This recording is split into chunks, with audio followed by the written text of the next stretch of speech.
اگرچہ میں اس موضوع پہ تقریریں کر چکا ہوں، لیکن آج پھر اس گفتگو کے حوالے سے بات چیزیں تازہ کرتا ہوں۔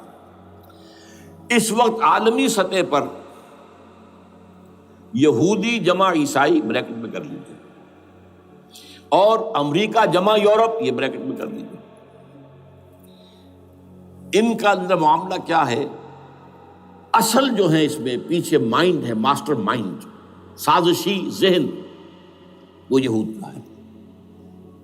باقی عیسائی آلہ کار بن گئے ہیں۔ جو 100% آلہ کار ہے یہود کا، وہ پروٹیسٹنٹس ہیں۔ پروٹیسٹنٹزم یہود ہی نے پیدا کرایا تھا، یہود ہی نے یورپ کے اندر سود کا رواج شروع کروایا، ورنہ سود حرام تھا وہاں پر بھی، یوزری بھی اور کمرشل انٹرسٹ بھی، دونوں حرام تھے، یہ یہودیوں نے کروایا۔ اور پھر پہلا بینک بنوایا ہے انگلستان کے اندر، بینک آف انگلینڈ، اور جو پوپ کے خلاف بغاوت کرائی تو پہلی بغاوت ہوئی انگلستان کے اندر، جو چرچ آف انگلینڈ علیحدہ ہو گیا پوپ سے، اور اسی کو یہودیوں نے قرار دیا یہ ہمارا ماڈرن اسرائیل ہے، یہ اسرائیل ہمیں دیا ہے گاڈ نے، یہ جو ہے برطانیہ۔ اس کے کچھ عرصے کے بعد یہی جو ہے ایکسوڈس ہوا ہے، اور وہ امریکہ میں جا کے آباد ہوئے۔ لہذا امریکہ کو بھی جیوز نے کہا ہے دس از اندر اسرائیل، یہ ہے ہمارے اصل اسرائیل، ماڈرن اسرائیل یہ ہے۔ اس لیے کہ جو انہیں وہاں پر اقتدار حاصل ہوا ہے، جو قوت حاصل ہوئی ہے، جس قدر دولت انہوں نے وہاں جمع کی ہے، وہاں کے جس طریقے سے جکڑ لیا ہے حکومتوں کو، فرنگ کی رگے جہاں پنجے یہود میں ہے۔ ٹھیک 100 سال پہلے علامہ اقبال یہ مشاہدہ کر کے آ گئے تھے یورپ میں، اور کون دیکھنے والا تھا کہ وہاں کیا ہو رہا ہے، بیہائنڈ دی سین کیا ہے، سامنے کیا ہے، پردے کے پیچھے کیا ہے۔ فرنگ کی رگے جہاں پنجے یہود میں ہے۔ اس وقت فرنگ کا امام تھا برطانیہ، یہ وہ سلطنت تھی جس پر سورج کبھی غروب نہیں ہوتا تھا۔ آج وہ فرنگ کا امام امریکہ ہے۔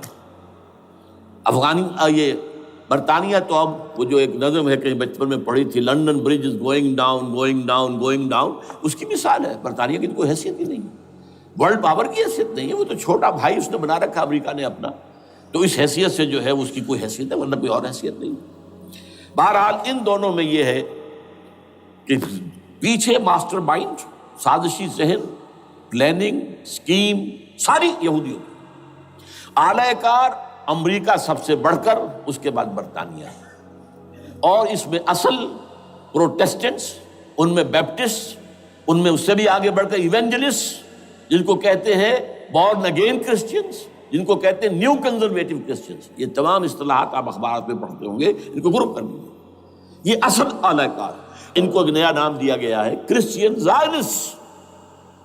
ایک یہودی زائنسٹ ہیں، سارے یہودی زائنسٹ نہیں ہیں، بہت سے یہودی ہیں جو یہ زائنسٹ کے مخالف ہیں۔ چنانچہ میری ہیوسٹن میں ملاقات ہوئی تھی ڈاکٹر وشو گرانڈ، بہت بڑا پروفیسر ایمیریٹس یہودی، لیکن یہ کہ اس نے کہا، بڑے اجتماع میں کہا، ہمارا اجلاس تھا وہاں پر، ہم نے یہ جو ہے بلایا تھا ایک یہودی، ایک عیسائی اور ایک مسلمان، تینوں جو ہیں وہ تقریریں کریں۔ انہوں نے کہا تھا کہ وی آر ناٹ سپورٹنگ اسرائیل۔ اس نے وہ عیسائی جو آیا ہوا تھا پروفیسر، اس کی طرف they are supporting Israel, we are not supporting اسرائیل۔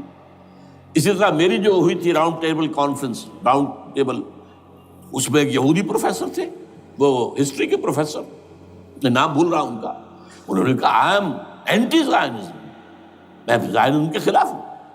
تو زائنزم جو ہے اصل میں ایک سیکولر یہودیوں کی تحریک ہے، اور اس کے سب سے بڑے سپورٹرز کرسچین زائنسٹ وہ امریکہ میں بیٹھے ہوئے۔ تو یہ ہے صورتحال۔ یہ جان لیجئے کیتھولکس جو ہیں یہ اتنے پرو یہودی نہیں ہیں، اب رفتہ رفتہ وہ بھی اس کے اندر آ کر شامل ہو گئے۔ یورپ جو ہے زیادہ Catholics, Roman Catholics, Roman Catholics کا یہ بھی آپ نے جملہ پڑھ سنا ہوگا کہ یہ جو ترکی جو ہے ہمارا ملک، یہ جو کوشش کرتا رہتا ہے گھسنے کی یورپین یونین کے اندر، تو ایک دفعہ جان شراق نے کہا تھا، بڑا پیارا جملہ تھا، why doesn't Turkey understand that we are a Christian club؟ یہ ہماری جو یونین ہے یورپین، یہ تو کرسچین کلب ہے، وہ مسلمان ہے، وہ کس وجہ سے آنا چاہتا ہے بندہ، کیوں تو خود داخل ہونا چاہتا ہے؟ why doesn't Turkey understand that we are a Christian club؟ لیکن یہ ہے رومن کیتھولکس، اور ان کا میں بعد میں آپ کو بتاؤں گا۔ یہی آپ کو معلوم ہے کہ یورپ نے عام طور پر اسرائیل کا اتنا ساتھ نہیں دیا جتنا جو امریکہ دیتا رہا ہے، اور کسی درجے میں ان کے دلوں میں سافٹ کارنر جو ہے عرب فلسطینیوں کے لیے بھی رہا ہے، یہ معاملہ ایران کے بارے میں بھی رہا ہے۔ جس قدر اسٹرانگ ایکشن امریکہ لینا چاہتا ہے، یہ جو ہے اس کے ساتھ نہیں ہے۔ تو یہ تھوڑا سا فرق ہے، وہ میں اس کا ایک بنیاد بعد میں بتا دوں گا آپ کو۔ بہرحال ان کا ایک جو ایجنڈا ہے وہ دو، سمجھیے کہ دو اس کے نکات ہیں، دو رسیوں کے مانند یہ آپس میں بٹا ہوا ہے۔ پہلا، عالم اسلام کے مادی اور مالیاتی وسائل، خصوصاً تیل پر قبضہ، یہ ان کا دنیاوی اعتبار سے، دولت کے اعتبار سے، وسائل کے اعتبار سے اس وقت کا ایجنڈا ہے۔ ویسے تو اس سے اوپر وہ چاہتے ہیں پوری دنیا پر، وہ تو بعد کی بات ہے، لیکن ابھی نہ وہ روس کو چھیڑ رہے ہیں نہ چین کو چھیڑ رہے ہیں۔ چین تو ان کا سب سے بڑا جو ہے بزنس پارٹنر ہے، سب سے بڑا، اور چین کو رفتہ رفتہ وہ اپنی لائن پر لا رہے ہیں۔ اب تو صرف یہ کہ وہ ایک پارٹی گورنمنٹ وہاں رہ گئی ہے جو کہ کمیونزم کے دور کی یادگار ہے، باقی ان کی جو اکانومی ہے وہ تو آ چکی ہے اسی رخ کے اوپر جو یورپ کی ہے، مغرب کی ہے۔ نمبر دو ایجنڈا کیا ہے؟ دنیا میں کہیں بھی اسلام کے بحیثیت ایک نظام زندگی ظاہر ہونے کا کوئی موقع نہیں دینا۔ We have to nip the evil in the bud at any cost۔ یہ ان کے ایجنڈے کا دوسرا بڑا حصہ۔ یہ دو ہے انٹرٹوائنڈ، جیسے آپ لڑیوں کو بٹ دے کر رسی بناتے ہیں، ایسے یہ دو لڑیے ہیں۔ اسلام کا پولیٹیکل سوشو اکنامک سسٹم کہیں نہ آ جائے دنیا میں، ہو نہ جائے آشکارا شر پیغمبر کہیں، یہ ابلیس نے کنکلوڈ کیا ہے۔ وہ جو ابلیس کی مجلس شورا ہے، ہو نہ جائے آشکارا شر پیغمبر، کہیں ایسا نہ ہو کہ پیغمبر کی شریعت دنیا کے سامنے آ جائے، پیغمبر کا نظام آ جائے۔ الحذر،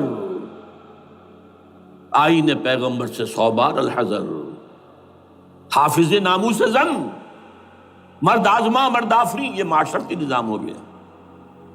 موت کا پیغام ہر نوع غلامی کے لیے، نہ کوئی فخفور و خاکہ، نہ گدائے رہنشی، یہ سیاسی نظام آ گیا، اور کرتا ہے دولت کو ہر آلودگی سے پاک و صاف، منعموں کو مال و دولت کا بناتا ہے امین۔ تم دولت کے امین و مالک نہیں ہو۔ اور اس سے بڑھ کر اور کیا فکر و عمل کا انقلاب، بادشاہوں کی نہیں، اللہ کی ہے یہ زمین، ان الارض للہ۔ یہ نظام کہیں نہ آ جائے دنیا، یہ ہے جس پہ کہ وہ خطرہ محسوس کر رہا تھا۔ اور اس کے بعد یہ کہتے ہیں، یہ تو تھا عصر حاضر کے تقاضے، لیکن یہ کہ صورتحال کیا ہے؟ ہو نہ جائے آشکارا شرع پیغمبر کہیں، ہے یہی، یہ معاملہ اس طرح رکھو کہ خود مومن ہے محروم یقین، یہ غنیمت ہے کہ خود مومن ہے محروم یقین۔ ہمیں اگر کوئی سہارا ملتا ہے تو اس سے کہ مومنوں کو بھی، نام نہاد مسلمانوں کو بھی اپنے اس نظام پر یقین نہیں ہے۔ وہ نماز پر یقین رکھتے ہیں، روزے پر رکھتے ہیں، زکوٰۃ کو بھی دو بھی اللہ تعالیٰ جس کو توفیق دیتا ہے، حج کرتے ہیں، عمرے کرتے ہیں، یہ ہے سب، لیکن یہ کہ یہ غنیمت ہے، چشم عالم سے رہے یہ پوشیدہ یہ آئین تو خوب۔ وہ ابلیس کہتا ہے کہ یہ آئین چشم عالم سے پوشیدہ رہنا چاہیے، یہ غنیمت ہے کہ خود مومن ہے محروم یقین۔ ہمارے لیے جو ہے اگر کوئی سانس لینے کی جگہ ہے تو وہ یہ ہے، حوصلہ افزائی اگر ہے تو اس میں ہے کہ خود مومن محروم یقین ہے، اس کے سامنے وہ راستہ ہے ہی نہیں۔ اب لیجئے یہودیوں کے ایجنڈے کو میں تجزیہ کر رہا ہوں۔ سب سے پہلے world bank, IMF، globalization, TRIPS, ان تمام ہتھ کنڈوں کے ذریعے عالمی مالیاتی استعمار جو بظاہر امریکہ کا ہوگا، حقیقتاً یہود کا ہوگا۔ یہودیوں کے نزدیک پوری نوع انسانی حیوانوں کے مانند ہے۔ They are not human beings, they are goyams, they are Gentiles۔ یہ انسانی شکل میں حیوان ہیں، اور جیسے حیوانوں کو ایکسپلائٹ کرنا، استعمال کرنا انسانوں کا حق ہے۔ گھوڑے کو آپ باندھتے رہے ہیں نا ٹانگے کے آگے، اور بیلوں سے آپ ہل جتواتے رہے ہیں، تو جیسے یہ حق ہے ایسے ہمارا حق ہے پوری دنیا کے جو ہے وسائل ان کو کھینچیں۔ ہاں جیسے گھوڑے اور بیل کو بھی کوئی نہ کوئی دانہ تو ڈالنا پڑتا ہے، چارہ تو دینا پڑتا ہے، تو ان کو بھی کچھ دو۔ یہ پوری نوع انسانی ورکرز بن کر رہ جائے، حیوان بن جائیں، بالکل شہوت کے غلام بنا دو انہیں، اخلاقی اقدار کا بیڑا غرق کر دو، خاندانی نظام کو تہوبالا کر دو۔ یہ باقاعدہ جو protocols of the elders of the Zion تھے ان سب میں موجود ہے، لکھا ہوا، جو 1897 میں انہوں نے پاس کیا اپنا پروگرام بیسل میں، سوئٹزرلینڈ کا ایک شہر ہے۔ Protocols of the elders of the Zion, ان کو حیوان بنا دو، بس حیوانوں سے کام لیتے رہو۔ ہاں ان کی کمائی کا کچھ حصہ ان کے لیے چھوڑ دو، وہ بھی زندہ رہیں، وہ بھی آخر کام کیسے کریں گے، اور اصل جو ہے ملائی کھینچ دو اپنے اس نظام کے ذریعے سے۔ World bank, IMF، stock exchange, TRIPS, globalization, اس کے ذریعے سے عالمی مالیاتی استعمار۔ نمبر 2، ایک ہے ان کا ایجنڈا، یہ تو عالمی ہے، دوسرا ایجنڈا کیا ہے؟ وہ لوکل ہے۔ وہ کیا ہے؟ گریٹر اسرائیل کا قیام، جس میں مصر کا سارا زرخیز علاقہ شامل ہوگا، جو ڈیلٹا کا علاقہ کہلاتا ہے اس کا، جہاں کے اس وقت کے بادشاہ نے، حضرت یوسف علیہ السلام کے زمانے کے بادشاہ نے، وہ فرعونہ کے خاندان میں سے نہیں تھا، وہ عرب تھا، عربوں ہی سے کسی وقت کوئی قوم آئی تھی جو کہ مصر پر قابض ہو گئی تھی، اس نے حضرت یوسف کے خاندان کو لا کے وہاں آباد کیا، بہترین جشن کا علاقہ کہلاتا ہے، بہترین۔ وہ کہتے ہیں ہمارا ہے، ہم رہے وہاں پر کئی سو برس تک رہے، عراق ہمارا ہے، وہاں ہمیں قید میں رکھا گیا، نبوکدنضر لے گیا تھا۔ عرب کا شمالی حصہ جو ہمارا ہے، وہاں خیبر میں یہودی قلعے تھے، اور وہاں مدینے کے اندر جو ہے 3 قبیلے یہودی تھے جنہیں محمد نے صلی اللہ علیہ وسلم وہاں سے نکال باہر کیا تھا۔ یہ جارڈن یہ ترکی کا بھی کچھ حصہ ہمارا ہے، باقی پورا لبنان اور پورا فلسطین، یہ سب اس کے اوپر بنے گا ایک greater Israel. This is there local agenda, اور اس کے لیے ضروری ہے ایک بہت بڑی جنگ، ایسے آسانی سے نہیں ہو جائے گا۔ آرمگیڈون، جس کو حضور نے فرمایا الملحمۃ العظمیٰ، الملحمۃ الکبریٰ، بہت بڑی جنگ، جس کی خوفناکی اور تباہناکی کا اندازہ اس سے کیجیے۔ حضور فرماتے ہیں کہ اگر ایک باپ کے 100 بیٹے یا ایک دادا کے 100 پوتے ہوں گے تو ان میں سے 99 ختم ہو جائیں گے، ایک بچے گا۔ اور ایک جگہ فرماتے ہیں اتنی اموات ہوں گی، اتنی لاشیں ہوں گی کہ ایک نفاست پسند پرندہ جو ہے، جو گندگی پہ نہیں اترنا چاہتا، ایک تو ہے یہ کوے، چیلیں، گدھ، وہ تو گندگی ہی کی تلاش میں ہے مردار کھانے کے لیے، وہ تو لاشوں کو نوچ رہے ہوں گے۔ وہ پرندہ جو ہے نفاست پسند پرندہ، وہ نہیں اتر سکے گا، اڑتا اڑتا چلا جائے گا، لیکن لاشوں کا سلسلہ ختم نہیں ہوگا، یہاں تک کہ تھک ہار کر لاشوں پر گر جائے گا۔ یہ دور نہیں ہے، اس لیے کہ اس پر متفق ہیں یہودی بھی اور عیسائی، پروٹسٹنٹس عیسائی اس کے اوپر پوری طرح متفق ہیں۔ آرمگیڈون، جسے آپ 3rd ورلڈ وار کہہ لیں، الملحمۃ العظمیٰ کہہ لیں، الملحمۃ الکبریٰ کہہ لیں حضور کے الفاظ میں، یہ آئے گی۔ اس کے نتیجے میں گریٹر اسرائیل بنے گا۔ نمبر 3، پھر بنے گا 3rd ٹیمپل، جو ٹائٹس نے گرا دیا تھا 70 میں، سن 70 عیسوی، جسے گرے ہوئے کتنا عرصہ ہو گیا؟ 2008، اندازہ کر لیجئے 1800 کتنے برس ہو چکے۔ وہ دوبارہ بنائیں گے 3rd ٹیمپل، اور اس کے لیے مسجد اقصیٰ کو گرائیں گے، اور ڈوم آف دی راک، قبۃ الصخرہ، وہاں لا کر پھر اس میں کنگ ڈیونز تھرون لا کے رکھا جائے گا۔ یہ بھی میرے علم میں پہلی مرتبہ اسی ٹرمپٹ کے اشارے سے آیا۔ وہ کیا ہے؟ حضرت داؤد کا، آج سے کتنے 1000 سال پہلے کی بات ہے، اندازہ کیجیے، 1000 قبل مسیح، اور یہ اب 2000 ہو گیا عیسوی، 3000 برس تو ہو گئے۔ وہ کیا تھا؟ ایک پتھر تھا جس پر بٹھا کر حضرت داؤد کی تاج پوشی کی گئی تھی، پھر اسی پر حضرت سلیمان کی تاج پوشی ہوئی، پھر اسی پر ان کے بادشاہ آتے رہے، تاج پوشی ہوتی گئی۔ ٹائٹس نے جب گرایا ہے سن 70 عیسوی میں، یروشلم کو برباد کیا، 1,33,000 یہودی ایک دن میں قتل کیے، ایک دن میں، باقی نکال دیا، بھاگ جاؤ یہاں سے۔ اس کو کہتے ہیں diaspora, that started in 70 AD، یہ منتشر ہو گئے، جس کا جہاز سنگھ سمایا چلا گیا، یورپ میں چلے گئے، شمالی افریقہ میں، مسلمان ملکوں میں، انڈیا میں آ گئے، ایران میں آ گئے، سب جگہ وہاں سے نکال دیے گئے، ڈایاسپورا۔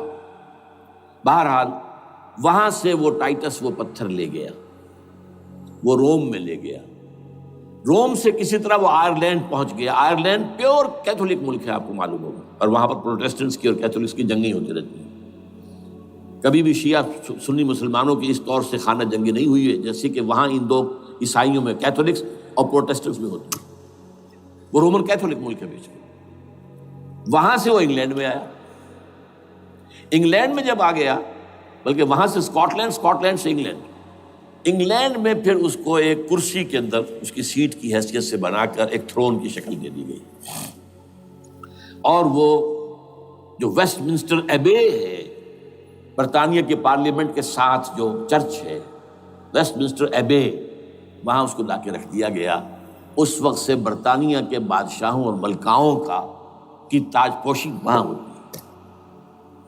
تو ایک یہ ہے کہ پھر اس کو لا کر وہاں رکھیں گے۔ اب یہاں سے اختلاف ہے، یہ نوٹ کر لیجیے۔ یہاں تک عیسائیوں کا، یہودیوں کا ایجنڈا ایک، یہاں اختلاف ہے۔ یہودیوں کے نزدیک ان کا مسیح آئے گا اور وہ وہاں بیٹھ کر پوری دنیا پر راج کرے گا۔ وہ مسیح جس کی خبر دی گئی تھی شروع کی کتابوں میں، جو تورات کی ابتدائی کتابیں ہیں، وہ تو حضرت مسیح کی شکل میں آ گئے۔ دی پروفیسی واز فلفلڈ۔ یہودیوں نے نہیں مانا، انہیں تو قرار دیا جادوگر ہے، کافر ہے، مرتد ہے، ولد الزنا ہے، اور اپنے بس پڑتے سولی پر چڑھوا دیا۔ وہ دوسری بات ہے، اللہ نے کیا کیا وہ ایک علیحدہ مسئلہ ہے۔ چنانچہ یہ کہ دی سچویشن از ویکنٹ، وہ مسیحا کی جگہ ابھی باقی ہے ان کی، and they are waiting for ہم۔ تو وہ آئے گا اور وہ یہاں اس تخت داؤد پر بیٹھ کر پوری دنیا پر حکومت کرے گا۔ عیسائیوں کا کہنا کیا ہے کہ در حقیقت حضرت مسیح نازل ہوں گے، سیکنڈ کمنگ آف جیسس، جس کو ہم بھی مانتے ہیں۔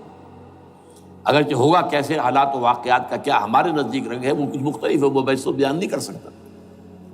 حضرت مسیح علیہ السلام پھر اس تخت پر بیٹھیں گے ان کے عیسائیوں کے مطابق۔ چنانچہ پوپ جو مر گیا ہے، پال سیکنڈ، اس کو یہ ٹرمپٹ والے کہتے ہیں شیطان، اور ان کا کہنا یہ ہے کہ اس شیطان نے the old ancient Roman holy Roman empire کو ریوائیو کیا ہے یونائٹڈ یورپ بنا کر، اور ان کا مقصد کیا ہے کہ یہ فلسطین میں ایک رومن کیتھولک حکومت قائم کرنا چاہتے ہیں۔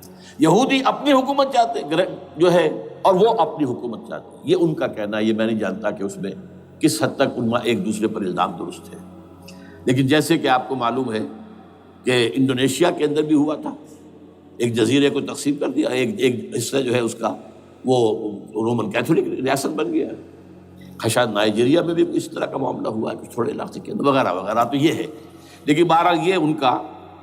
عیسائیوں کا معاملہ کیا ہے؟ میں نے جیسا کہ بتایا کہ یہ تو اس ایجنڈے کے اندر متفق ہے، اور عیسائی بھی ورلڈ ڈومینیشن، مالیاتی جو ہے استعمار، اس کے لیے کوشاں ہیں۔ لیکن ان کے نزدیک حضرت عیسیٰ ابن مریم آئیں گے علیہ الصلوۃ والسلام، اور وہ حکومت کریں گے۔ اس پورے ڈرامے کا اسکرپٹ پورا یہودیوں کا لکھا ہوا ہے، اور انہی کی سازش اس پورے ڈرامے کے پیچھے ہے۔ البتہ بظاہر اس ڈرامے کا بڑا کیریکٹر جس سے آپ ہیرو کہیں وہ امریکہ ہے، اور اس کے تابع یورپ بھی ہے۔ یہ ہے عالمی سطح پر معاملہ اس وقت۔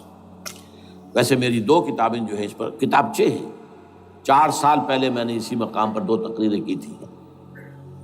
ایک موجودہ عالمی حالات اور اسلام کا مستقبل، وہ دوسرا حصہ جو میں اس وقت نہیں چھیڑ رہا، ہوگا کیا اصل میں، جس میں یہ ہے کہ کہیں اسلامی ریاست قائم ہو، خلافت کا نظام قائم ہوگا کہاں ہوگا یہ میں بحث نہیں کر رہا۔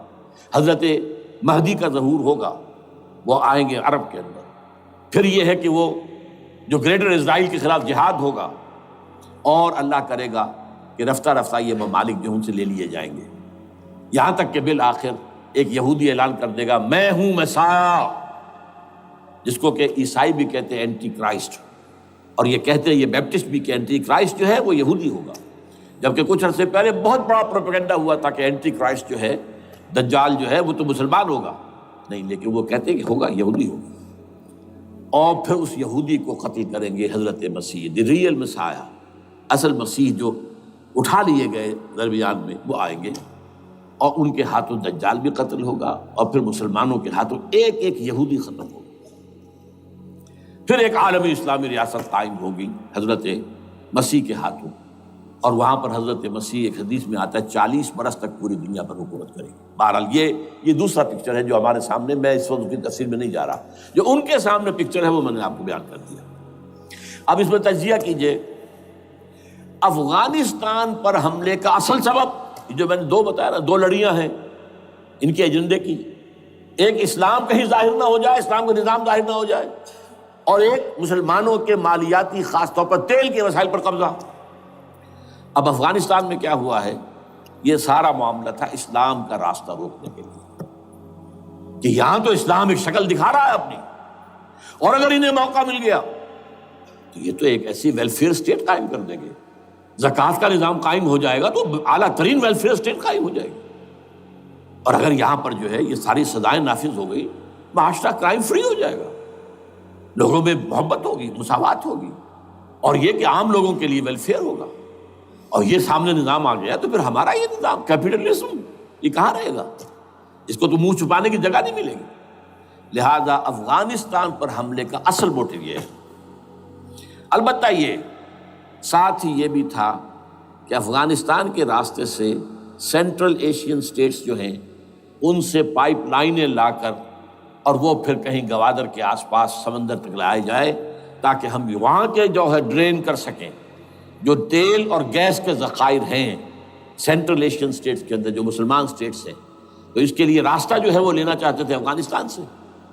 اب وہ جہاں تک افغانستان کا تعلق ہے تو ان کے قبضے میں ہے، جب چاہیں کر لیں۔ اب پاکستان کا معاملہ جو تھا وہ جیسا کہ میں نے کہا کہ اس کا راستہ وہ رک گیا، جبکہ انہیں واپس جانا پڑ گیا، لیکن انہوں نے افغانستان میں کوشش کی طالبان کے زمانے میں۔ یونیکول جو ہے ان کی سب سے بڑی جو ہے کمپنی ہے، اس نے مذاکرات کیے، وہ دیکھ کر حیران رہ گئے کہ یہ ان پڑھ، یہ ملے ملاٹے جو ہیں یہ تو بڑے ٹف بارگینر ہیں۔ اس طریقے سے پاؤں جما کر طالبان نے جو ان کے ساتھ مذاکرات کیے ہیں اور ان سے اپنی شرطیں پیش کی ہیں کہ وہ گھبرا کر بھاگ گئے۔ یہ صورتحال بھی تھی افغانستان پر قبضہ کرنے میں، لیکن یہ ہے کہ اصل کیا تھا کہ وہ اسلام کی کوئی شکل دنیا کے سامنے نہ آنے پائے، جو ان کا میجر ہے۔ اسی لیے پورا عالم کفر جمع ہے، امریکہ، یورپ، روس، چین، سب جمع ہے، بھارت تو ہے ہی ہے، یہ سب جمع ہے۔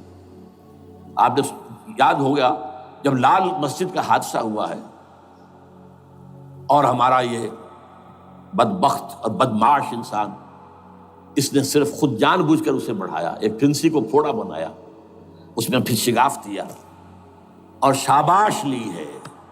امریکہ سے شاباش آ گئی، نیٹو سے شاباش آ گئی، رشیا سے شاباش آ گئی، چائنا سے شاباش آ گئی۔ وہ چونکہ محسوس کر رہا تھا کہ اندرون ملک تو میری اب کشتی ڈگمگا رہی ہے، ڈاواڈول ہے، I have to have more support from outside, اور for that I have to do it۔ کہ دیکھو میرے عین قلب میں پاکستان کے یہ پھوڑا نکل آیا تھا، یہ بنیاد پرستی کا اور یہ شدت پسندی کا اور یہ تنگ نظری کا اور یہ فلاں کا، یہ دہشت گردی کا، اور میں نے دیکھو کیسے اس میں چیرا دیا ہے، کتنے لوگوں کو ختم کر دیا ہے۔ اچھا، اس میں یہ بھی ذہن میں رکھیے کہ افغانستان کے بارے میں یہودیوں کے علم میں ہے کہ حضور کی حدیثیں کیا ہے۔ حضور کی حدیث ہے یخرج من خراسان رایات سود، خراسان کے علاقے سے کالے جھنڈے لے کر فوجیں چلیں گی، لا یردھا شیء، کوئی طاقت ان کو رخ نہیں موڑ سکے گی، حتیٰ تنصب بیلیا، یہاں تک کہ وہ آ کے بیت المقدس میں جھنڈے گاڑ دیے جائیں۔ دے نو اٹ، یہ جان لیجیے، یہ لوگ پڑھے لکھے لوگ ہیں۔ میں آپ کو ایک واقعہ سناتا ہوں۔ جب 1967 میں یہودیوں کو فتح ہوئی بہت بڑی، اور پورا یروشلم اب ان کے قبضے میں آ گیا، ایسٹ یروشلم جو کہ ابھی جارڈن کے قبضے میں تھا، تو جب موشے دایان تھا وہ کانا، وہ داخل ہوا فاتح کی حیثیت سے، تو اس کے ساتھ ایک ربائی تھا بہت بڑا، چیف ربائی، یہودیوں کا بہت بڑا عالم، اور وہ رو پڑا، تھا تو فتح کا وقت، خوشی کا، رویا۔ So this is the beginning of the end, یہ الفاظ آئے اخبارات کے اندر. گویا کہ اب یہ آخری ڈرامہ جو ہے شروع ہو گیا ہے. وہ آخری ڈرامہ انہیں معلوم ہے ان کی تباہی پر ختم ہونا ہے.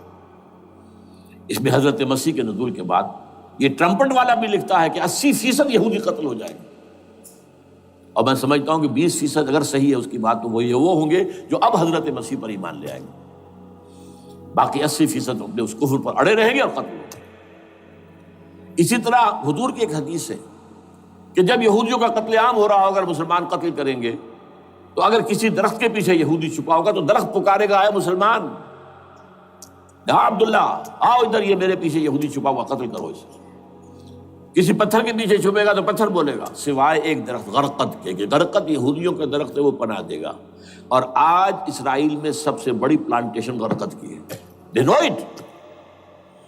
اسی لیے افغانستان، خراسان، یہ افغانستان کا ہارٹ ہے افغانستان. اور یہ بھی جان لیجئے ہمارا جو مالاکنڈ سے اوپر کا علاقہ ہے یہ بھی خراسان کا حصہ ہے، اولڈ خراسان، جیسے گریٹر خراسان کہا جاتا ہے ہسٹری میں. ایک میں نے ایرانی سے پوچھا تھا اس کے بارے میں تو اس نے کہا خراسان ہمارا ایک صوبہ ہے. میں نے کہا وہ تو مجھے معلوم ہے، جس کا دارالخلافہ مشہد ہے اور یہ ان کا مقدس شہر ہے، وہ تو اسے مکے کی طرح سمجھتے ہیں. بہرحال میں نے کہا میں پوچھ رہا ہوں پرانا خراسان بزرگ. تو خراسان بزرگ کا انہوں نے بتایا پورا افغانستان اس میں شامل، اور پھر یہ اسٹیٹس جو ہیں سینٹرل ایشین اسٹیٹس اور ایران کا ایک حصہ اور پاکستان کا ایک حصہ، یہ جو مالاکنڈ کہلاتا ہے. اور یہ بڑی معنی خیز بات ہے کہ وہیں مالاکنڈ سے تحریک چلی ہے جو اصل تحریک ہے طالبان پاکستان، وہ سوات سے چلی ہے. بہرحال اس وجہ سے، اس پہلو سے یہ جو ہے افغانستان پر حملے کا سب سے بڑا سبب وہ تھا. دوسرا جو تھا وہ یہ کہ ان کو جو پائپ لائن لے کے آنی تھی اس کے لیے، لیکن وہ ظاہر بات ہے کہ اس میں جو ہے جو طالبان نے وہ ان کی چکمے میں نہیں آئے. اس پر ایک کتاب ہے کہ جو انگریزی میں ہے عابد اللہ جان کی، Afghanistan the genesis of the last crusade. Afghanistan سے آخری صلیبی جنگ کا سلسلہ شروع ہو رہا ہے. بہت جو ہے چشم کشا ہے، معلومات افزا ہے، انگریزی میں ہے. اچھا عراق میں معاملہ برعکس تھا. عراق میں تیل کا معاملہ بھی تھا تو وہ صرف امریکہ کا تھا. جو یورپ ہے وہ زیادہ تر کیسپین کے ایریا کے تیل کی طرف نگاہیں رکھتا ہے. یہ جو ہے یہ اصل میں سارا جو ہے یہ امریکہ کا معاملہ ہے. اور دوسری طرف یہ کہ یہاں کو مذہبی سلسلہ نہیں تھا، حالانکہ تھا، وہ یہودیوں کا تھا. وہ کیا تھا؟ Extension, first step towards the establishment of greater Israel. یہ بات اچھی طرح سمجھ لیجیے. یہاں پہ تیل کا معاملہ بھی میں نے کہا تھا نا، دو لڑیاں ہیں جو چل رہی ہیں. تیل کا معاملہ یہاں خاص طور پر عراق کے اندر زیادہ، افغانستان میں بہت کم. لیکن یہ کہ یہاں پر بھی جو اصل ہے بیہائنڈ دی سین، جو اصل چیز کیا ہے کہ گریٹر اسرائیل کے قیام کی طرف پہلا قدم. میں یاد دلاتا ہوں آپ کو، جب فرسٹ گلف وار ہوئی تھی جس میں عراق کا بھرکس نکال دیا گیا تھا، اس کے اختتام پر کہا تھا شوارز کرافٹ، جو ان کا کمانڈر ان چیف تھا الائڈ فورسز کا، اس نے صاف کہا تھا، مجھے آج تک ایک لفظ یاد ہے، We fought this war for the protection of Israel.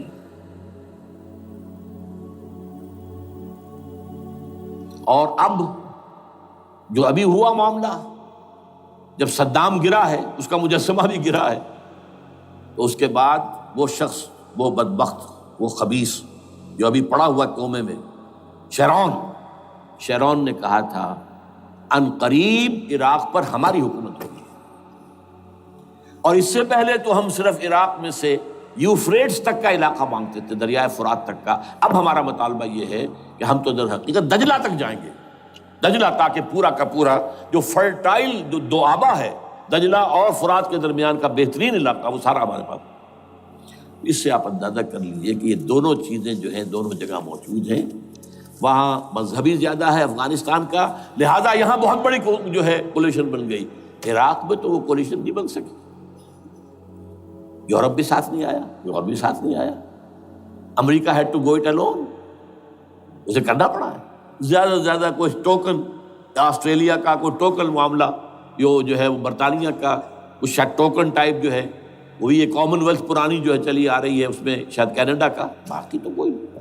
یہ جو آل ورلڈ کولیشن بنی تھی وہ افغانستان کے خلاف کیوں ہے؟ یہاں سے اسلام کی ریسرجنس کا اندیشہ ہے۔ یخرج من خراسان رایات سود لا یردھا شیء حتی تنصب بایلیا۔ حضور کے زمانے میں ایلیا جو ہے وہ کن کے قبضے میں تھا؟ عیسائیوں کے۔ اس کے بعد ہمارے قبضے میں آیا، لیکن پھر کروسیڈرز نے ہم سے لے لیا تھا، اور 88 برس وہ عیسائیوں کے پاس رہا، 1099 عیسوی سے لے کر 1187 تک۔ اب پھر یہود کا قبضہ ہے، پہلے عیسائیوں کا تھا، اب یہود کا۔ اب ان سے لینا واپس، پہلی مرتبہ بھی عرب نہیں لے سکے تھے، کھونے والے عرب تھے، واپس لینے والا کرد تھا، صلاح الدین ایوبی رحمۃ اللہ علیہ۔ اب بھی کھونے والے عرب ہیں، مصر اور شام اور اردن، تینوں کا مقابلہ کیا اس نے، اسرائیل نے، اور قبضہ کیا پورے ویسٹ بینک پر، گولان ہائٹس پر، سینائی پیننسولا پر، اور یہ کھو دیا ہم نے اپنے ہاتھ سے۔ اور اب بھی عربوں میں تو کوئی دم نہیں ہے، کوئی جان نہیں ہے، ان کو عیاشیوں نے، دولت مندی نے بالکل تباہ و برباد اور کھوکھلا کر کے رکھ دیا۔ بہرحال یہ جو چیزیں میں نے آپ کو بتائی ہیں، یہ تو وہ پلانز ہیں جو سب شیاطین جن و انس کے پروگرام ہیں۔ وہ جیسے کہ کبھی کہا تھا خمینی صاحب نے، شیطان بزرگ، دی گریٹسٹ شیطن، امریکہ، اصل میں امریکہ، اور اس کے پیچھے حقیقت میں یہود، سامنے امریکہ، پیچھے یہود۔ بالفعل کیا ہوگا یہ تو پھر اللہ ہی جانتا ہے کیا ہوگا۔ وَمَكَرُوا وَمَكَرَ اللَّهُ، کافر اپنی چالیں چلتے ہیں، اللہ اپنی چال چلتا ہے۔ اور سَنَسْتَدْرِجُهُم مِّنْ حَيْثُ لَا يَعْلَمُونَ وَأُمْلِي لَهُمْ إِنَّ كَيْدِي مَتِينٌ۔ اے نبی آپ گھبرائیں نہیں، ہم ان کافروں کو رفتہ رفتہ وہاں سے لے آئیں گے جہاں سے آپ کو بھی انہیں احساس تک نہیں ہوگا کہ یہ تو گرفت میں آ رہے ہیں، ٹریپ ہو رہے ہیں، اور ابھی ذرا میں انہیں ڈھیل دے رہا ہوں۔ میں املی لہم ان قیدی متین، میری چال بہت مضبوط ہے۔ وہ اللہ کیا کرے گا وہ میں نے آپ کو بتایا، جھلک دکھا دی ہے۔ انشاءاللہ اسی علاقے میں پاکستان اور افغانستان، اور اس کا ہارٹ ہوگا یہ پشتونستان، سرحد اور مشرقی افغانستان مل کر پشتونستان، پشتون اسی مشرقی اس میں ہے، پاکستان کا مغربی صوبہ ہے، شمال مغربی سرحدی صوبہ، یہ ہارٹ، اور پھر پاکستان اور افغانستان، انشاءاللہ یہی ہوگا۔ اور پھر یہ کہ یہاں سے فوجیں جائیں گی جو حضرت مہدی کی حکومت جمائیں گی عرب کے اندر۔ عربوں میں جان نہیں ہے کہ وہ مہدی کی حکومت کو جما سکے۔ یخرج ناس من المشرق یؤتون للمہدی یعنی سلطان ہی، مشرق کی طرف کے کسی ملک سے فوجیں آئیں گی جو مہدی کی حکومت قائم کریں۔ عربوں میں دم نہیں۔ بہرحال ہوگا کیا، وہ میں نے کہا کہ یہ تو اللہ کے ہاتھ میں ہے۔ اب یہ کہ کرنا کیا چاہیے، یہ ہے میری تقریر کا آخری حصہ۔ دیکھیے ذوالفقار مرزا نے جو کچھ کہا اور سید قائم علی شاہ نے، میں خوشائند سمجھتا ہوں کہ طالبانائزیشن اور ہے، اسلامائزیشن اور ہے، ٹھیک ہے، چلیے آواز مکے اور مدینے۔ طالبانائزیشن کے اندر کچھ بغیر تعلیم یافتہ، کچھ جذباتی، اس طرح کے لوگ بھی ہیں جن میں انتہا پسندی بھی ہے، جیسے کہ میں پہلے بیان کر چکا، افغانستان میں ہوا ہے، افغانستان کے اندر بھی رفتہ رفتہ وہ اپنی چیزوں سے نکل رہے تھے، نکل جاتے ہیں، لیکن موقع نہیں دیا گیا، نب دی ایول ان دی بڈ، ختم کر دیا گیا۔ اسی طرح ہمارے سرحدی صوبے میں جیسا کہ میں بتایا 3 قوتیں برسرکار ہیں، who knows it، کون کیا ہے۔ لیکن بہرحال یہ کہ پہلی بات یہ، اسلام اور پاکستان لازم و ملزوم ہیں۔ یہاں اسلام آئے گا تو یہ ملک رہے گا، نہیں آئے گا تو ختم ہو جائے گا، اس میں کوئی شک نہیں۔ میری 2 کتابیں پڑھ لیجیے اگر اللہ توفیق دے، ہمت دے، اسلام اور پاکستان، یہ سن 67-68 کی تحریریں میری ہیں۔ جینیسس آف پاکستان کیا تھا، how Pakistan came into existence, پھر یہ کہ میں نے استحکام پاکستان کے نام سے سن 85 کے اندر کتاب لکھی ہے، یہ دونوں کتابیں پڑھی ہیں۔ پاکستان کا کوئی جواز نہیں اگر یہاں اسلام نہ آئے، اور واقعتاً ہم جواز کھو چکے ہیں، تو اللہ تعالیٰ ہمیں مہلت دے رہا ہے۔ لیکن اب یہ سمجھ لیجئے، یہ اللہ تعالیٰ کی طرف سے ایک خاص مہلت ہے، اور شاید آخری مہلت ہے جو ہمیں مل رہی ہے۔ یہاں اسلامائزیشن نہ ہوا تو یہ ملک نہیں رہے گا۔ میں یہاں آپ کو ایک شعر سنا دوں، ہے تو ایک ایسی شخصیت کا جو کچھ کنٹروورشل بھی ہو گئی، بعد میں بدنام بھی ہو گئی۔ ایک زمانے میں جماعت اسلامی کے بڑے مخلص کارکن تھے وہ، مولانا کوثر نیازی۔ انہوں نے ایک بڑا تلخ شعر کہا تھا، اسلام کو اگر تیری فضا راس نہ آئے، اے میرے وطن تجھ کو کوئی آگ لگائے۔ ہمیں اسلام چاہیے، اور اسلام نہیں آئے گا تو یہ ملک نہیں رہے گا۔ کوئی زرداری، کوئی نواز شریف اس ملک کی بقا کی ضمانت نہیں دے سکتا۔ اس کی بقا ہے اگر تو اسلامائزیشن نہیں ہے۔ 61 سال کی ہماری بے وفائی اللہ کے ساتھ کیے ہوئے وعدے کی، اس کا ایک عذاب ادنا ہم جھیل چکے ہیں۔ 71 یاد کی سن 71، پاکستان 2 لخت، 94,000 مسلمان پاکستانی بھارت کی قید میں بھیڑوں بکریوں کی طرح ہانک کر لے جائے گئے، ٹرکوں میں بھر بھر کر، جیسے کہ ڈیرہ غازی خان سے بھیڑیں بکریاں آتی ہیں لاہور میں ذبح ہونے کے لیے، کنسنٹریشن کیمپس میں۔ ہمارے ٹائیگر نامی جرنیل نے پیش کیا اپنا ریوالور، کتنے لوگ مارے گئے، کتنا فساد ہوا، مسلمان کے ہاتھوں مسلمانوں کا خون کتنا ہوا۔ یہ اللہ کا ایک خاص عذاب ہوتا ہے۔ میں نے وہ آیت آپ کو سنائی تھی، قل هو القادر على ان يبعث عليكم عذابا من فوقكم او من تحت ارجلكم۔ اے نبی ان سے کہہ دیجیے اللہ اس پر قدرت رکھتا ہے، جب چاہے تم پر کوئی عذاب اوپر سے بھیج دے، تمہاری زمین کے نیچے سے نکال دے۔ زلزلہ آیا تھا کہ نہیں؟ او یلبسکم شیعا، ایک تیسری شکل بھی ہے، نہ اللہ آسمان کو کوئی تکلیف دے نہ زمین کو، زمین پھٹے گی تو آدمی جائے گا نا اندر، بلکہ تمہیں گروہوں میں تقسیم کر کے، او یلبسکم شیعا فیذیق بعضکم بعض بعض، تو ایک دوسرے کی قوت کا ایک دوسرے کو مزہ چکھائے، تم خود ایک دوسرے کے گلے کاٹو۔ ہمیں کسی اور قوم کو تکلیف دینے کی ضرورت نہیں ہوگی، یہ کام ہمارے ساتھ ہو چکا ہے 1971 میں۔ بہرحال اب اس کے بعد بھی تاخیر تو ہماری جو کی تو ہے، اب ہم اس جگہ پر پہنچ گئے کہ شاید اب عذاب الاکبر آنے والا ہے۔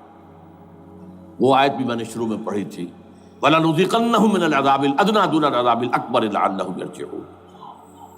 چھوٹا عذاب آیا سن 71 میں پاکستان، بہرحال مغربی پاکستان تو برقرار رہا، اس کا نام بھی پاکستان رہا۔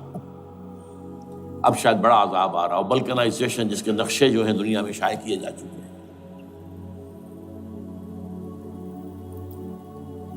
اور اس اسلامائزیشن کے لیے جو میں کہہ رہا ہوں کہ اس کے بغیر یہاں پاکستان نہیں رہے گا، اس کے لیے اس کی جو دستوری، تدریجی، قانونی، پرامن اگر راستہ اختیار نہ کیا گیا تو ملیٹنسی بڑھے گی، یہ رکنے والی نہیں ہے۔ یہ جو اوپر کا جو علاقہ ہے، ایک ٹرائنگل ہے جس کا نقشہ کھینچا ہے ایک بہت بڑے مصری ادیب اور مورخ نے، شکیب ارسلان ان کا نام تھا۔ انہوں نے کہا ہے کہ یہ پامیر سطح مرتفع جو ہے، پامیر جسے روف آف دی ورلڈ کہا جاتا ہے، اس سے پہاڑوں کے سلسلے نکلتے ہیں، کوئی چین کی طرف چلا گیا، کوئی تبت کی طرف چلا گیا، جو قراقرم ادھر آ گیا پاکستان کی طرف، ہمالیہ آ گیا پاکستان انڈیا کی طرف، ادھر ہندو کش چلا گیا افغانستان میں۔ یہ سب جیسے کہ ایک جو پہیا ہوتا ہے، اس کے جو لگے ہوتے ہیں سپوکس جنہیں کہتے ہیں۔ اس نے کہا کہ ایک طرف ہمالیہ اور ایک طرف ہندو کش، اس کے درمیان میں جو قوم رہتی ہے، اب نوٹ کر لیجیے، یہ ہمالیہ کا اینڈ جو ہے مغربی، وہ کیا ہے، یہ نتیا گلی وغیرہ اسی کا حصہ ہے، اس کے بعد ختم، دریائے سندھ بہہ رہا ہے، لیکن اوپر جا کر وہ ٹرن دیتا ہے رائٹ کو، تو پھر اب وہ قراقرم اور ہمالیہ کے درمیان جاتا ہے۔ یہاں تک کہ انڈیا سے جو اس کا داخلے کا راستہ آ جاتا ہے۔ لیکن یہ جو ہے یہ درمیانی راستہ، یہ اصل میں ہندو کش ادھر اور ہمالیہ ادھر، اس کے درمیان جو قوم آباد ہے، اور اس ٹرائنگل کا بیس ہے مالاکنڈ کا پہاڑ، مالاکنڈ، ہمالیہ، ہندو کش۔ اس ٹرائنگل میں جو قوم آباد ہے، شکیب ارسلان کہتا ہے اگر پوری دنیا میں اسلام کی نبضیں ڈوب جائیں تب بھی یہاں کے لوگوں میں اسلام کی نبض چلتی رہے گی۔ یہ وہ علاقہ ہے جہاں سے پاکستان کے طالبان کا آغاز ہوا، جہاں سے پرامن تحریک چلی تھی، اس کا راستہ روک دیا گیا۔ اب وہ شدت پسندی پر آ گئے، اور یہ شدت پسندی بڑھے گی اگر آپ نے تشدد سے روکا، اگر امریکہ کے چمچے بنے رہے، اگر امریکی ایجنڈے ہی کو پورا کرتے رہے اور اپنے لوگوں کو مارتے رہے، تو جواب میں گر ایک چراغ حقیقت قبول کیا تم نے تو موج دودھ سے 100 آفتاب ابھریں گے۔ یہ اب جو آ رہے ہیں، کہاں سے آ رہے ہیں آپ کے یہ خودکش حملہ آور؟ یہ وہی ان لوگوں کے رشتہ دار ہیں نا جو امریکی بمبارڈمنٹ میں مارے گئے ہیں۔ کتنے ہیں جن کے بچے ختم ہو گئے، بیٹے مر گئے۔ یہ جو ہمارے ہاں ایک کمانڈوز کے کیمپ کے اوپر جو حملہ ہوا تھا اور خودکش بمبار، جس سے کہ شاید 18-19 بہترین آپ کے کمانڈوز ختم ہوئے تھے، وہ کون تھا؟ وہ خود کمانڈو تھا، اندر کوئی اور تو جا ہی نہیں سکتا تھا، یہ کمانڈوز کا کیمپ تھا، اور اس کے میس میں لوگ کوئی جا سکے؟ وہ خود کمانڈو تھا۔ اس کی بیٹی لال مسجد کے اندر جلی تھی۔ اب آپ اندازہ کیجئے کہ اس کے دل میں جو کھول رہا تھا اس کا جذبہ، اس نے اس کو ٹھنڈا کیا خود جان دے کر۔ تو یہ جان لیجیے، ادھر باجوڑ میں حملہ ہوا تھا، ادھر جو ہے ہماری ملٹری پریڈ کے اوپر حملہ ہو گیا۔ تو یہ بات رکے گی نہیں، اور یہ ظاہر بات ہے کہ اب شمال سے لے کر نیچے تک کی بات ہے۔ وہاں پر بھی میں نے شروع بھی کہا تھا یہ خطرہ حقیقی ہے، غیر حقیقی نہیں ہے، وہمی اور خیالی نہیں ہے۔ اس لیے کہ اب جو اس علاقے سے جا رہے ہیں ہجرت کر کے کراچی، وہی ان کی جگہ ہے، وہیں پر ان کے رشتہ دار ہیں، محسود ہیں، وزیری فلاں ہے، یہ ہے وہ ہے، وہاں وہ جا رہے ہیں۔ اور وہاں پر بھی ظاہر بات ہے کہ جو کچھ ہو رہا ہے افغانستان میں اور جو کچھ ہو رہا ہے شمال سرحدی صوبے میں، اس کا ایک تسلسل ہوگا۔ میں یہاں یہ عرض کر دوں آپ سے کہ تقریباً 4 سال قبل، بلکہ 4.5 سال، میں انتہائی مایوسی کو پہنچ چکا تھا کہ پاکستان کا وجود باقی نہیں رہے گا۔ میں نے یہی تقریر کی ہے 29 فروری سن 2004 کو، اسی جگہ۔ پاکستان جواز کھو چکا، یہ اسلام کے نام پر تھا۔ ویئر اسلام؟ جو اسلام یہاں وہ تو بھارت میں بھی ہے، وہ تو امریکہ میں بھی ہے۔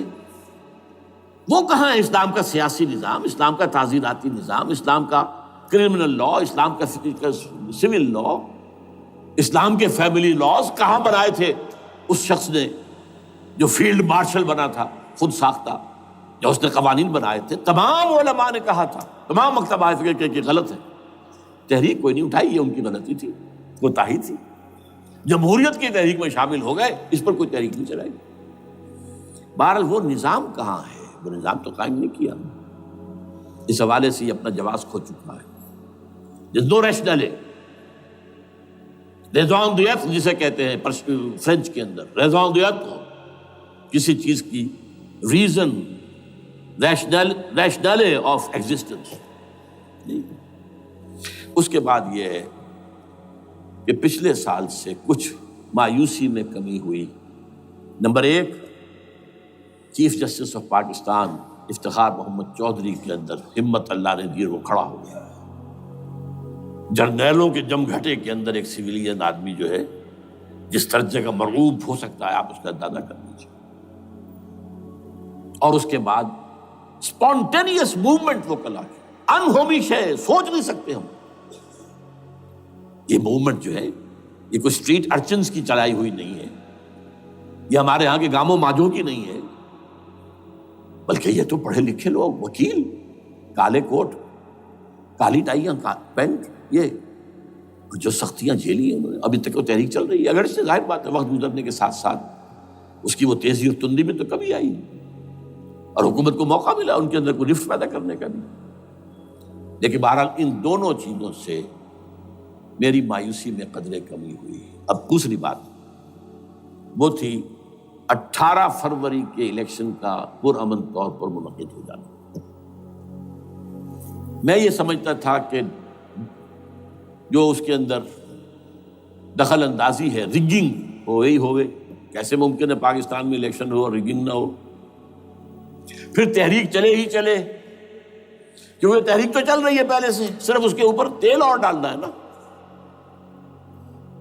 اور پھر بدامنی ہوئی ہو، اور پھر دونوں طرف گدھ بیٹھے ہوئے ہیں، the NATO forces in the west, Indian forces on the east, they will march into Pakistan, اور پاکستان کے ایٹمی دانت توڑ کر Pakistan will be put at the mercy of India, Bharat. Now do whatever you like. Condoleezza Rice کا میں آپ کو بیان سنا چکا ہوں، پاکستان کے مستقبل کا فیصلہ امریکہ اور بھارت بھی کرتا۔ بہرحال اب تیسری جو امید ہوئی ہے، یہ کل پرسوں میں جو ہوئی ہے، کولیشن جو ہے یہ ناکام ہوتی نظر آ رہی تھی، لیکن یہ کہ صدر کے مواخذے پر یا صدر کے خلاف جو ایک کارروائی ہو رہی ہے، اللہ کرے کہ وہ پوری ہو جائے، یا اس سے بھی بہتر ہے کہ وہ خود ہی استعفیٰ دے کر دفع ہو جائے۔ بہرحال یہ کہ اس سے بھی کچھ امید کا پہلو جو ہے پیدا ہوتا ہے۔ اب یہاں اسلامائزیشن کا پرامن، تدریجی اور اسلام اور دستوری اور قانونی طریقہ کیا ہے؟ وہ طریقہ کیا ہے؟ 1949 اور 50 میں جو عمل شروع ہوا تھا، جو اس کے بعد سے آج تک جو ہے ختم ہو گیا، اس کو اثر دور شروع کیا جائے، دوڑ پیچھے کی طرف اے گردش ایام کی۔ 49 میں کیا ہوا تھا؟ قرارداد مقاصد، وہ گویا کہ پاکستان میں نظام خلافت کی جڑ تھی جو رکھ دی گئی تھی کہ sovereignty belongs to Allah and whatever authority we have, it's a sacred امانت۔ یہ تو اصل میں استعمال کی جائے گی یہ قوت کتاب و سنت کے دائرے کے اندر۔ دس از خلافہ، ان ایسنس اٹ از خلافہ، خلافت کی بنیاد رکھ دی گئی۔ اس سے پہلے 48 میں سن 47 کی ایک تقریر کی وجہ سے جو غلط فہمی پیدا ہوئی تھی قائد اعظم کی، 11 اگست کی، اس کا انہوں نے کراچی کی ہائی کورٹ بار ایسوسیشن میں جا کے کہہ دیا تھا، کچھ لوگ شرارت کے ساتھ یہ پروپیگنڈا کر رہے ہیں کہ پاکستان میں دستور شریعت پر مبنی نہیں ہوگا، یہ فتنہ ہے، غلط کہہ رہے ہیں، نفی کر دی تھی۔ اب یہ دوسری بات ہے کہ اندھوں کے اندھے جو ہیں وہ اس 11 اگست کی تقریر کو لیے پھرتے ہیں، اس کے ایک جملے کو، اور یہ اتنی کھلی بات جو کی، شریعت کا لفظ، شریعت، پاکستان کا دستور جو سمجھتا ہے کہ شریعت پر نہیں مبنی ہوگا وہ غلط کہتا ہے، وہ شریر ہے، شرارت پیدا کر رہا، یہ قائد اعظم کے الفاظ۔ بہرحال اس کے بعد ایک عمل کیا ہوا تھا سن 50 میں، یہاں کے سیکولر عناصر نے ایک بڑا شور مچایا، کس کا اسلام لاؤ گے؟ شیعہ کا، سنی کا، دیوبندی کا، بریلوی کا، وہابی کا، کس کا اسلام؟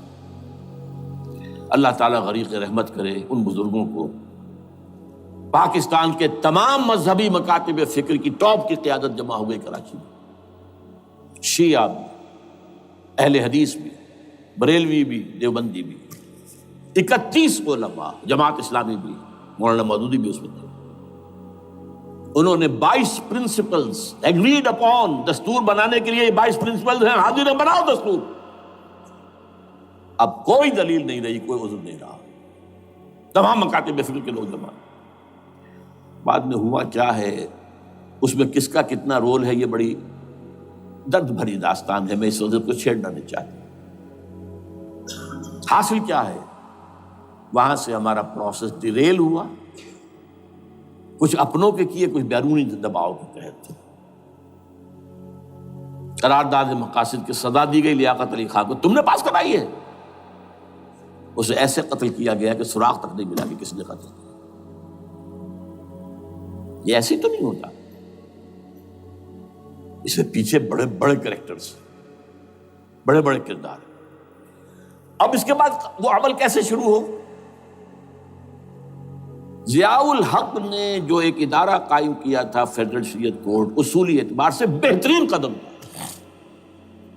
وہ کیا تھا؟ یہ شریعت کورٹ ہے، اس میں کوئی شخص لائے پیٹیشن کہ پاکستان کا فلاں قانون جو ہے میں ثابت کرتا ہوں کتاب و سنت کے منافی ہے، یا کورٹ سو موٹے لے لے کسی بھی معاملے کو، ایگزسٹنگ جو قوانین ہیں ان کا جائزہ لے کہ اس میں یہ پورا قانون یا اس کی یہ شق جو ہے یہ خلاف شریعت ہے، اس پر آرگومنٹ ہو، دونوں طرف کے دلائل ہوں، علماء بھی آئیں، وکلاء بھی آئیں، بحث کریں، شریعت کورٹ کا تو میدان ہوتا کھلا۔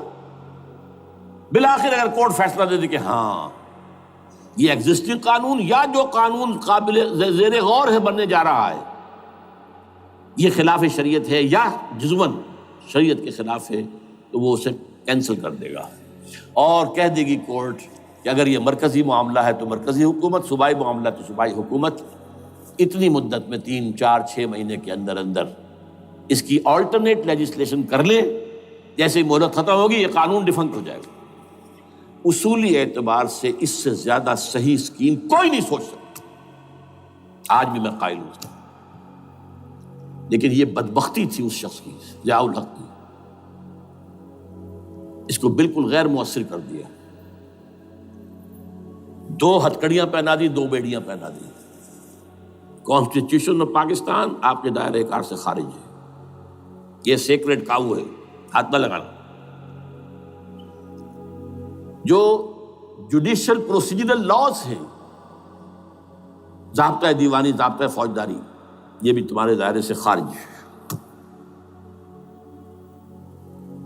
مالی معاملات 10 سال تک خارج، اور فیملی لاز مستقل خارج۔ انا للہ و انا الیہ راجعون۔ اب کرنے کا کام کیا ہے؟ نمبر 1، فیڈرل شریعت کورٹ کے دائرے پر جو تحدیدات ہیں، لیمیٹیشن ختم کی جائیں یکسر۔ نمبر 2، اس کا سٹیٹس کم سے کم ہائی کورٹ کے درجے کا ہونا چاہیے۔ نمبر 3، اس میں جید علماء کو لا کر بٹھایا جائے، ان کی میجورٹی ہونی چاہیے، وکلاء بھی ہوں، جدید تعلیم کے، جدید قانون کے جاننے والے، لیکن علماء بھی ہوں۔ اگر آپ جید علماء کو لے آئیں گے تو پھر وہ جو عام مولوی ہے بیچارہ، وہ جو پوری طرح نیم خواندہ ہے یا نیم تعلیم یافتہ ہے، یا ہمارا عام آدمی ہے جو طالبان کے انداز کے اندر وہ شدت پسندی پر آ گیا ہے، اسے یہ اندازہ نہیں ہے کہ دین میں اہمیت کس شے کی اول ہے، پھر دوسری کون سی، ثانوی شے کون سی ہے۔ اب اس کے بجائے علماء، جدید علماء، تمام جو ہے مسالک کے علماء اس میں شامل کیے جائیں۔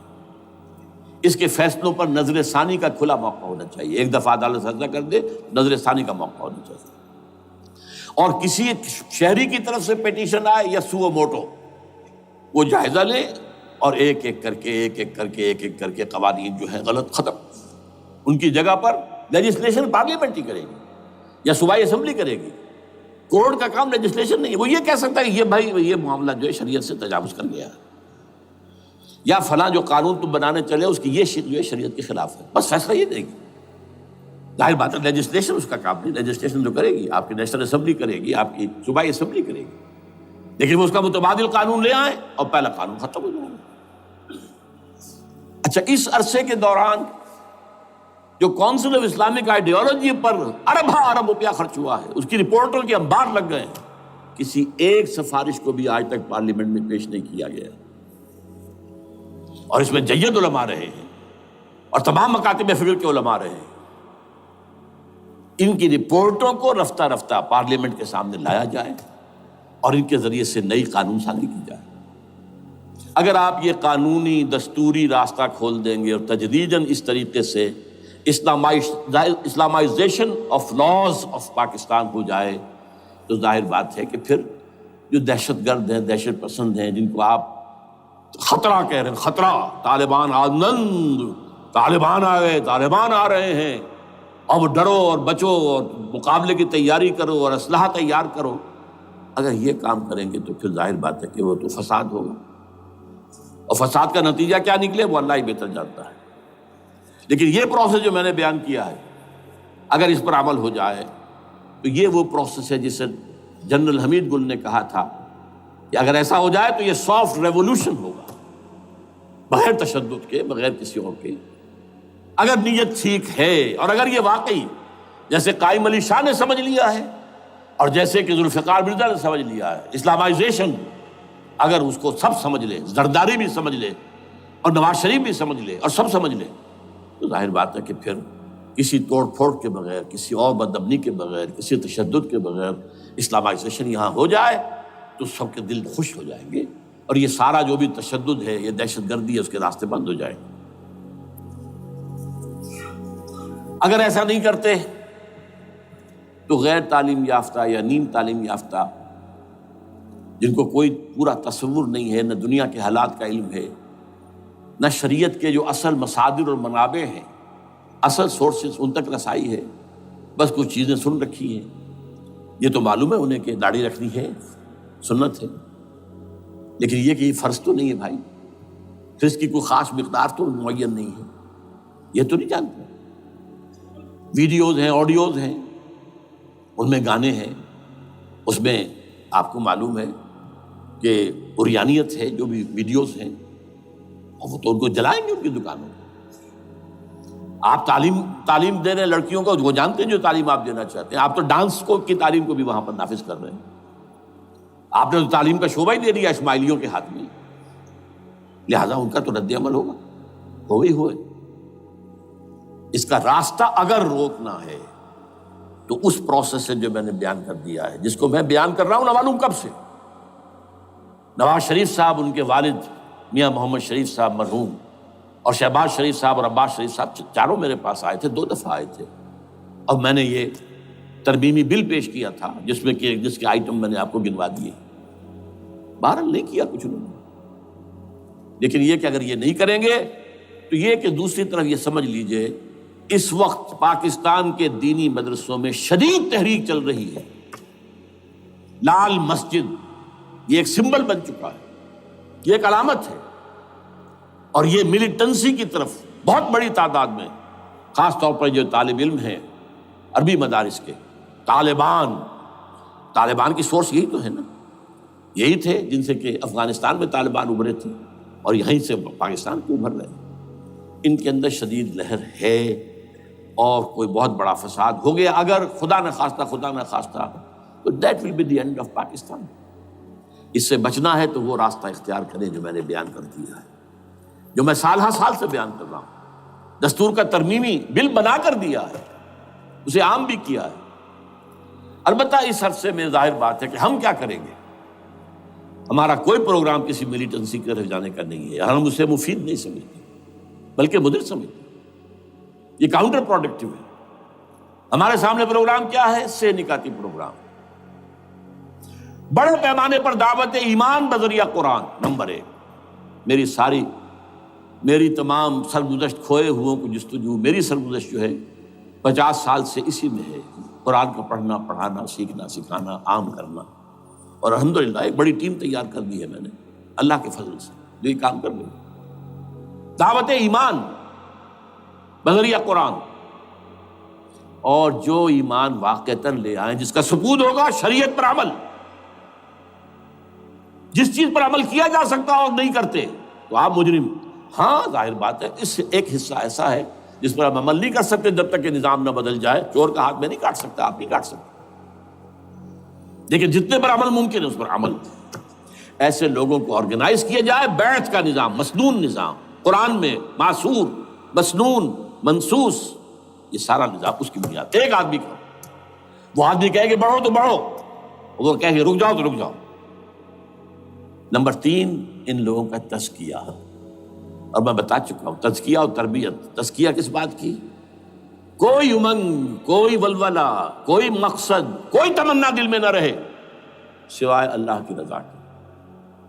حکومت مطلوب نہ ہو، اقتدار مطلوب نہ ہو، مال و دولت مطلوب نہ ہو، اللہ کی رضا اور آخرت کی فلاح۔ ہر تمنا دل سے رخصت ہو گئی، حضرت مجذوب کا مصرع، اب تو آ جا، اب تو خلوت ہو گئی، اے اللہ تو آ جا میرے دل میں، میرے دل سے ہر تمنا نکل چکی ہے، خلوت ہے۔ اور تربیت کس کی؟ کہ تیاری ہو جائے اس بات کی کہ تن من دھن سب لگا دیں گے، جان بھی دے دیں گے جب موقع آئے۔ چوتھا کیا؟ کہ جب تک یہ تعداد کافی نہ ہو، یہ نہیں ہے کہ 150 آدمی لے کر کسی ایک جگہ پر کسی لال مسجد کو ہم مرکز بنا کر بیٹھ جائیں، نعرہ لگا دیں، ملک گیر جماعت، اور وہ بھی معتدل تعداد پہ، وہ جب تک نہیں ہوتی تو ہم یہی تین کام کریں گے، دعوت ایمان بذریعہ قرآن، تنظیم بذریعہ بیعت، مسنون بیعت، تزکیہ اور تربیت کرتے رہیں گے، بانشہ درویشی در ساز دمادم زن دمادم زن دمادم، یہی کام کرتے رہو، نو ملیٹنسی، نو الیکشنز۔ لیکن جب تعداد کافی ہو گئی تو ایک منظم اور پرامن مطالباتی اور احتجاجی تحریک، توڑ پھوڑ نہیں، گھراؤ جلاؤ نہیں، جیسے گاندھی نے شروع کی تھی، نمک بناؤ تحریک، سول ڈس اوبیڈینس، لیکن کسی نے کوئی توڑ پھوڑ نہیں کی تھی۔ اپنے سر ان کے پھوٹے ہیں بڑے سے بڑے لیڈروں کے، مولانا ابوالکلام آزاد اور پنڈت جواہر لال نہرو کے سر پھٹے ہیں، ہزارہ لوگ جیلوں میں گئے ہیں، انہوں نے کسی کو کچھ نہیں کہا۔ اسی کا نقشہ ایرانیوں نے دکھایا، 20,000 سے لے کر 30,000 تک جانیں دے دی، ہتھیار نہیں اٹھائے، اس لیے کہ ہتھیار بھی استعمال کرو گے تو اوپر جو حکومتیں ہیں ان کے پاس تو بے تحاشا فوج ہے، ان کے پاس ٹینک ہے، ان کے پاس ہوائی جہاز ہیں، ہیلی کاپٹرز ہیں، گن شپ ہیلی کاپٹرز ہیں، کیا نہیں ہے۔ پرامن منظم مطالباتی اور احتجاجی تحریک، اللہ کرے کہ ہمیں اس کے لیے جو مہلت درکار ہے وہ مل جائے۔ ہمیں معلوم نہیں کہ کہیں وہ مہلت ختم ہی نہ ہو رہی ہو، لیکن اگر ہم آخری سانس تک اس کام میں لگے رہیں گے تو انشاءاللہ اللہ تعالیٰ کے ہاں ہم معذور قرار پائیں گے۔ اللہ تعالیٰ جو ہے ہمیں درگزر ہم سے فرمائے گا کہ جو کچھ میں کر سکتا تھا اللہ میں کرتا رہا، آخری دم تک کرتا رہا۔ اگر یہ ہے تو اپنی تو کامیابی ہے، باقی کیا ہوتا ہے ملک کا میں کچھ نہیں کہہ سکتا، اللہ بہتر جانتا۔ اقول قولی ھذا واستغفر اللہ لی ولکم ولسائر المسلمین والمسلمات